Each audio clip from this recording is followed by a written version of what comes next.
Europe moved even closer to New Zealand with the establishment of the British penal colony at Port Jackson in 1788 and the satellite convict settlements on Norfolk Island from 1789 and at Hobart, 1803. But it was not simply the physical proximity of Europeans in those places that brought them into contact with the Maori world. It was very basic European needs in Europe. Wars in Europe created a demand for timber and flax, Anne Salmond has noted, while European cities and machines required sea mammal oil for lubrication and lighting. She might have added the need for gentlemen in London to wear seal fur hats. New Zealand just happened to be, at least initially, a rich source of all these commodities.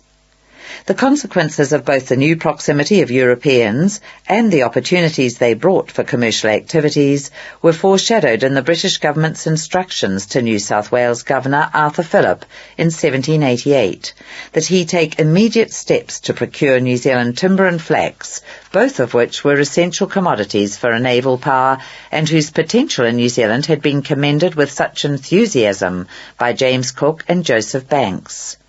And yet there were, initially, brakes on such developments. The British East India Company had been granted a crown monopoly on all trade in the Indian and Western Pacific Oceans, and only the Royal Navy was exempt from this arrangement. The number of naval vessels at Phillip's disposal was limited, and it would take some years for independent entrepreneurs to establish themselves in the Australian colonies and to recruit labour from the small number of free workers available and the slowly growing pool of former convicts who had either earned their tickets of leave or managed to escape from servitude. The latter would eventually prove invaluable for such activities as sealing because they wanted opportunities to work away from Hobart or Port Jackson, soon to be known as Sydney, where they might be recognised and apprehended. As the 18th century merged into the 19th, Sydney and Hobart became major bases for sealing, whaling and trading throughout the wider region, either as home ports for Australian-based enterprises or for provisioning vessels from Britain, the United States and France. Having these bases in their own colonies hosting Royal Navy ships gave the British a strategic advantage over the Americans and French, both of whom were sporadically at war with Britain up to 1815 and at the same time intent on increasing their influence in the Southwest Pacific. The first Europeans actually to live in New Zealand were seamen who jumped ship from vessels out of Sydney in order to escape from despotic captains, leaky ships, or lives which had been characterised up to that point by crime or misfortune. Most appear to have been undischarged convicts on the run. These individuals, who came to be known as Pakeha Maori, joined Maori communities in the Hauraki district, the Bay of Islands, and Murihiku, and soon after in other parts of the country took Maori wives, begat Maori offspring, lived according to Maori customary law, and within the kinship network of mutual obligations. In some cases they took Maori moko or tattoo. Maori insulated them from the circumstances they wanted to turn their backs on. They gave Maori the benefit of whatever expertise they had in the arts of horticulture or animal husbandry, and they were available to act as mediators and interpreters when Maori communities were confronted with would-be traders, explorers or missionaries. Few of the names of the earliest Pakeha Maori are remembered now, though some of them have contemporary Maori descendants. A handful of the next generation of their kind, Jackie Marmon and Frederick Manning in the Hokianga, John Rutherford in the Bay of Islands, Barnett Burns on the east coast of the North Island, ensured that they would be known to posterity by writing about their experiences, Rutherford with perhaps more fiction than veracity. Of the original Pakeha Maori, Thomas Taylor was one of 4 crew members who ran away from the Sydney-based vessel Hunter in the course of a timber-gathering expedition up the Waiho River in 1798. When he next saw Europeans, Taylor reported with some pride that he had taken a Maori partner, and thanks to his close association with the Ngāti Paoa chief, Te Haupa, he had accompanied Hauraki war parties inland in the intervening 3 years. 2 other known and early named Pakeha Maori were James Kavanagh, a convict who escaped from his ship near the Cavalli Islands in 1804, and George Bruce, another convict who absconded from the Lady Nelson in the Bay of Islands in 1806 and who became a brutal and unfaithful husband to Atahoe, daughter of the Ngāpuhi chief Te Pahi. There was at least one woman Pakeha Maori in the Bay of Islands at the same time, convict mutineer Charlotte Badger, and a Tahitian named Jem lived among the Opori people north of the Bay of Islands from about 1810. It was seals in the south, rather than timber in the north, however, that generated the first European commercial operation to New Zealand in the early 1790s. That, too, was driven by commercial considerations beyond New Zealand, in this case the willingness of the Chinese in Canton and Macau to accept sealskins in payment for the tea to which the English had become so addicted.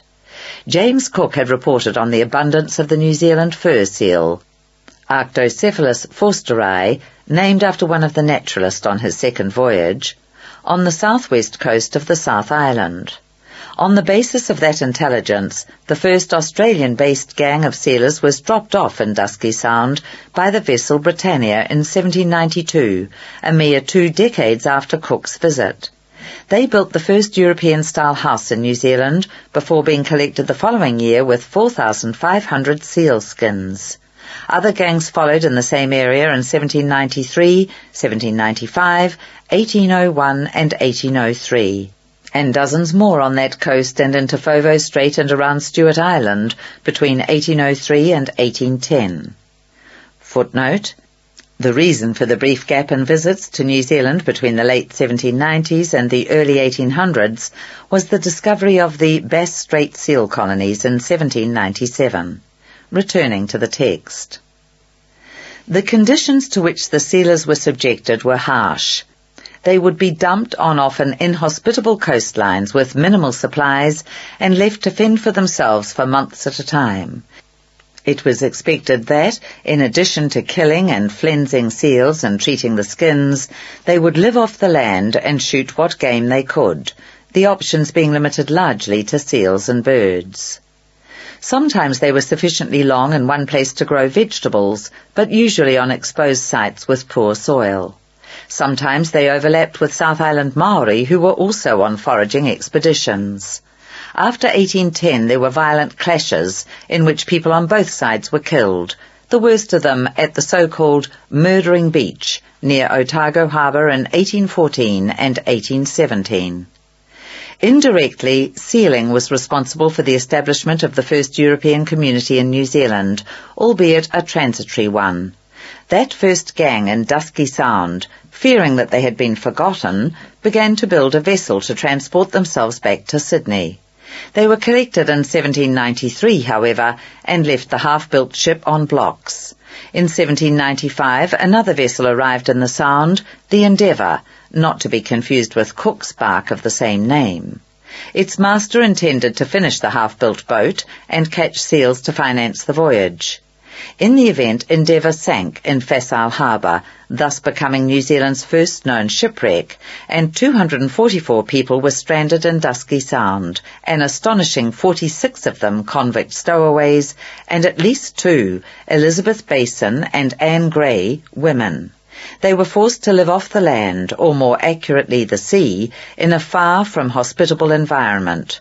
Most of the group got away the following year, by which time the uncompleted ship had been made seaworthy and Endeavour's longboat converted into a second vessel.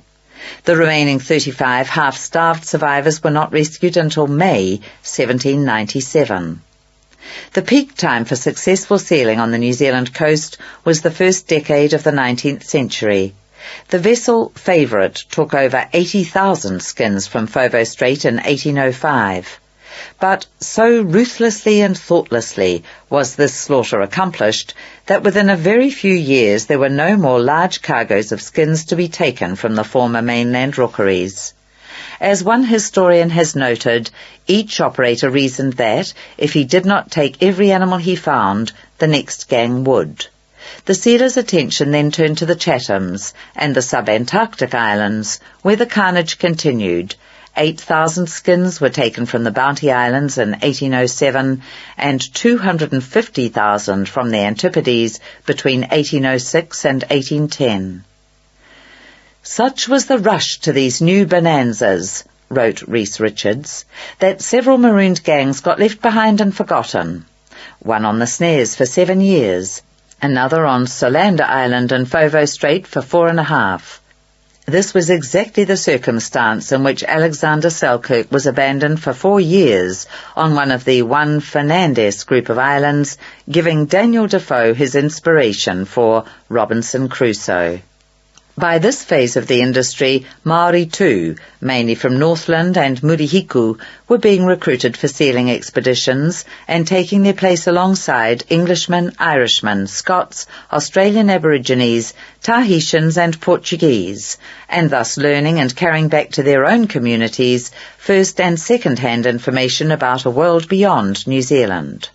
A sealing vessel, aptly named Commerce, was operating around Chatham Island in 1807 with a Moriori on board named Hororeka, who had already spent time living in the Bay of Islands and was able to act as an interpreter among Europeans, Maori and Moriori.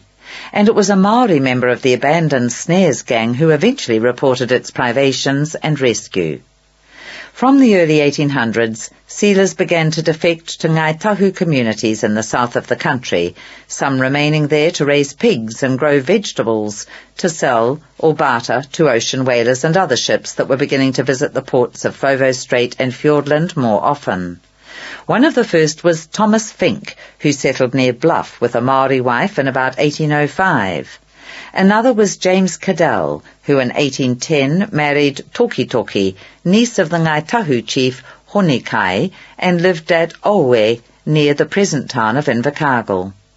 Maori were again involved in a brief revival of sealing between 1822 and 1829, because the shortage of seals worldwide had raised the price of skins to a level where the industry seemed viable again.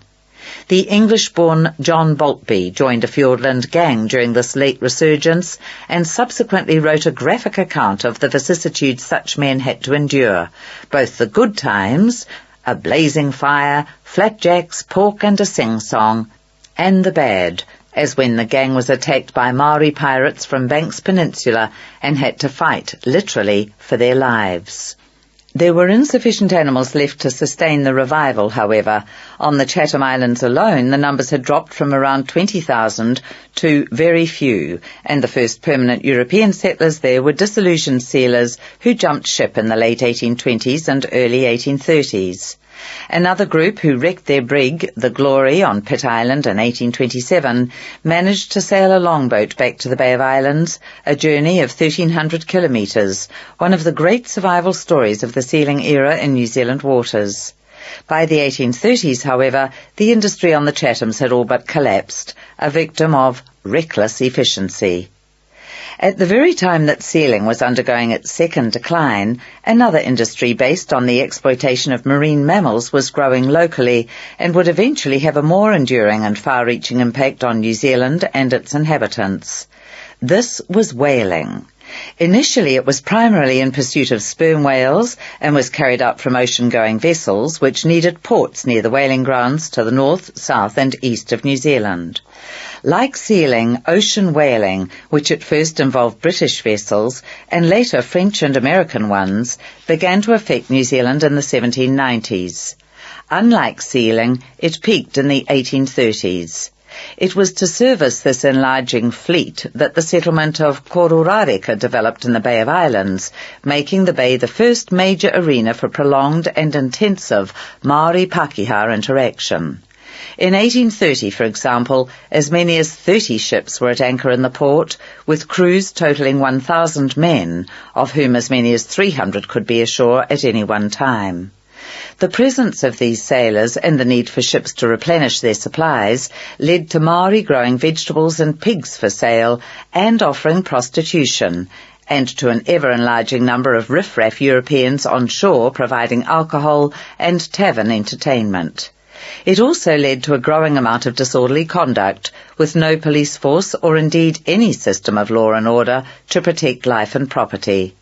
Such circumstances led to Kororareka becoming known, with perhaps only slight exaggeration, as the hellhole of the Pacific. Charles Darwin, visiting the Bay of Islands in the Beagle in 1835, described its English residents as the very refuse of society. French navigator Dumont d'Urville reported similar conditions in Port Otago in 1840. The Maori much degraded, the men undermined by alcohol purchased by coercing their wives and daughters into large-scale, very visible prostitution. There was another phase of the same industry, shore whaling, which involved harvesting mainly the southern right whale. Shore-based stations were established for this purpose from the late 1820s on the east coast of both main islands, around Cook and Foveaux Straits, and on the Chathams. They too reached their peak of activity in the 1830s, but had a much more marked effect on Maori communities than ocean whaling. The stations were mostly established close to Maori villages, or in some instances, Maori moved settlements to be closer to them. Local Maori men worked alongside Pakeha, hunting whales in season and in the off-season growing vegetable crops for these small colonies and for trading. Maori women lived with or married European shore whalers, an association that founded some of the most prominent Maori families of the future: the Braggs, Solomons, Barretts, Loves, Keenans, McClutchies, Halberts, Manuels, and many others. The impact of shore whaling was also more widespread than that of ocean whaling and of sealing. It had a considerable impact on Maori life in the east coast of the North Island, in Taranaki, on both sides of Cook Strait, and Kapiti and Mana Islands, and on the southeast of the South Island. European technology in the form of tools, new varieties of domestic plants and animals, clinker-built boats, European-style housing, and the English language, and, of course, to intermarriage. Having said that, it needs to be stressed that the values and protocols of such communities remained largely Maori, that most descendants of mixed marriages identified as Maori, and that the whaling-based communities could not have been there at all if the local Maori chiefs and tribes had not permitted their presence. They were part of a gradually growing symbiotic relationship between Maori and Pakeha. Pakeha investors and workers gained access to raw materials for an industry that was highly profitable for the owners. Maori gained access to paid labour and to those aspects of European technology and culture that it suited them to have, and on the whole they did so without compromising their Maori cultural identity.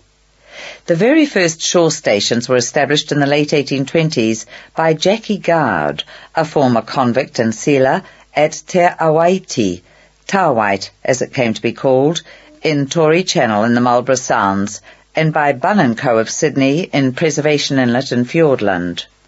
Gard later shifted his operation to Kakapo Bay, Port Underwood. His son John, born to Gard's Australian wife Betty in 1831, is believed to be the first Pakeha child born in the South Island, though he had of course been preceded by children born of Maori-Pakeha unions. When members of the Gard family became hostages to Ngati Ruanui after a shipwreck on the Taranaki coast in 1834, the soldiers from Sydney who rescued them were the first British troops to engage in armed conflict with Maori.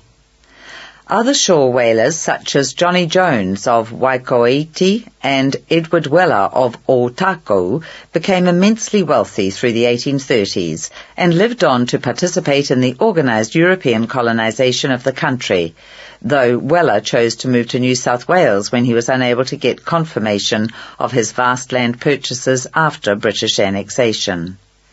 Dickie Barrett, after an adventurous introduction to life in New Zealand as a trader and whaler, which included fighting alongside his wife's Atiawa relations in their battles with Waikato Maori, was briefly the popular host of Barrett's Hotel in Wellington. But he lost this business as a result of overreaching himself on his whaling operations. Philip Tapsell, a Dane who had originally come to New Zealand as an ocean whaler, eventually prospered as a trader based at Maketu in the Bay of Plenty, and fathered one of the most influential and high-achieving Arawa dynasties. Weller, Barrett and Tapsell, and other whalers like the half-Aboriginal Thomas Chaseland, all had Maori wives and families. But they were not Pakeha Maori in the sense that they did not become or attempt to become culturally Maori, even if their children did. Tapsell, like so many other European traders who arrived in New Zealand in the 1820s, became heavily involved in harvesting timber and flax. Most such operations were initially organised and financed from Sydney. James Cook had reported on what he judged to be the value of New Zealand timber for spars and ships' hulls, particularly as a consequence of his journey inland up the Waiho River. As noted earlier, ships from the British East India Company had begun taking wood for spars and masts from the Hauraki district in the 1790s. At least 5 shiploads of timber were taken from the banks of the Waiho River between 1794 and 1801. But these early cargoes were of kahikatea, which rotted in water and did not find favour with shipbuilders. The timber industry did not burgeon in New Zealand until the 1820s, after expeditions to the Coromandel Peninsula by British naval ships seeking suitable wood for topmasts and spars that had formerly been available from North American and Baltic forests. Kauri, with perfectly straight, branchless trunks extending 30 metres or more, were ideal for the purpose, and flexible and enduring. These successful visits generated the systematic exploitation of kauri, which would continue unfettered for another century until the resource was almost entirely destroyed. Harvesting such timber at first in Northland and on the Coromandel coast also involved whole Maori communities in the cutting, shaping and removal of logs.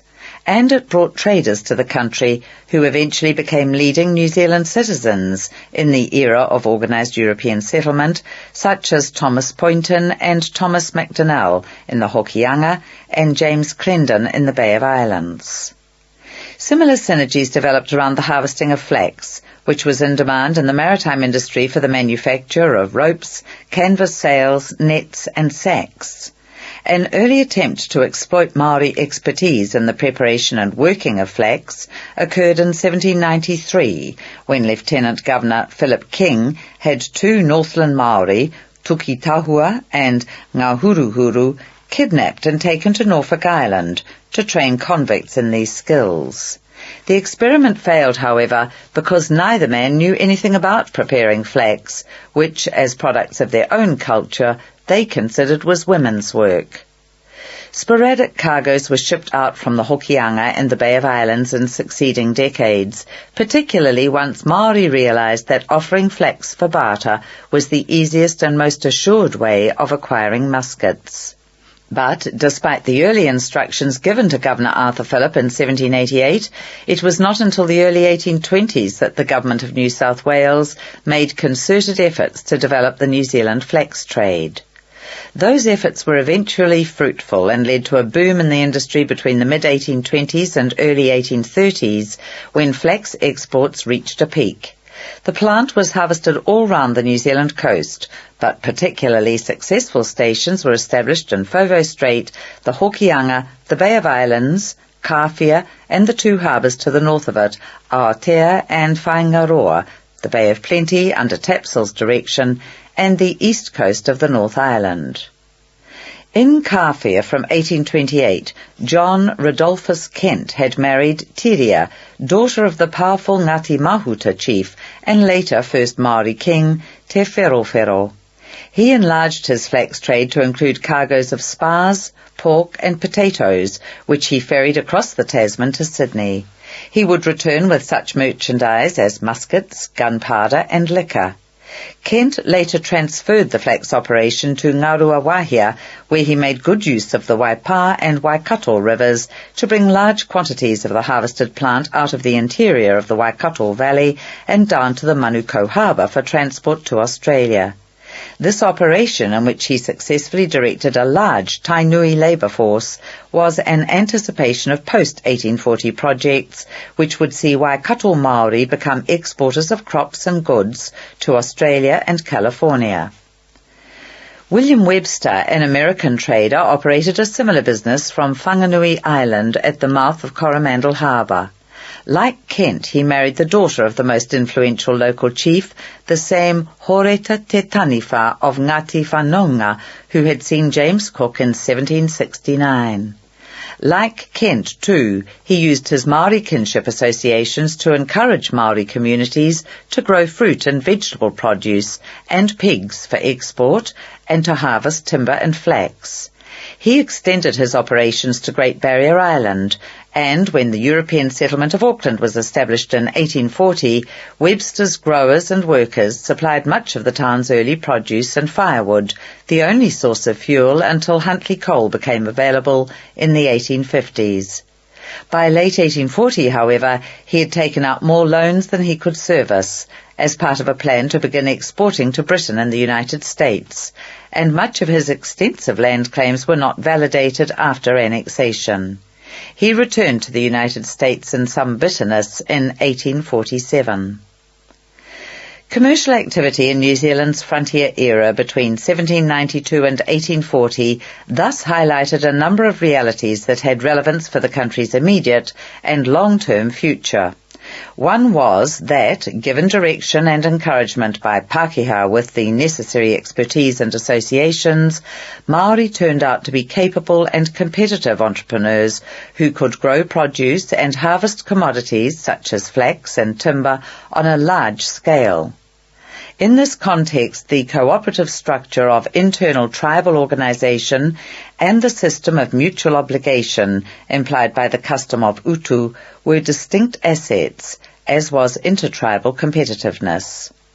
Second, there would always be some commercial and industrial activities, which in the early days included sealing and whaling, that could gain traction in New Zealand only with investment from overseas. Third, in an unregulated and untaxed era, some entrepreneurs stood to make enormous profits. Fourth, opportunities for prosperity in a country of New Zealand's size would always depend to some extent on the state of markets with larger populations in other parts of the world. And finally, it would become apparent from the unrestricted quarrying of extractive resources, initially seals and whales, later timber, that unsustainable use of resources eventually annihilated the resource, a variation on the future-eating phenomenon that had wiped out the country's big game and destroyed forests in the early years of Maori settlement. New Zealanders were destined to repeat this pattern of behaviour many times over before necessary lessons were learned. Apart from the potential for rich pickings by those who were European, well-organised, hard-working and lucky, however, little of this was apparent at the time.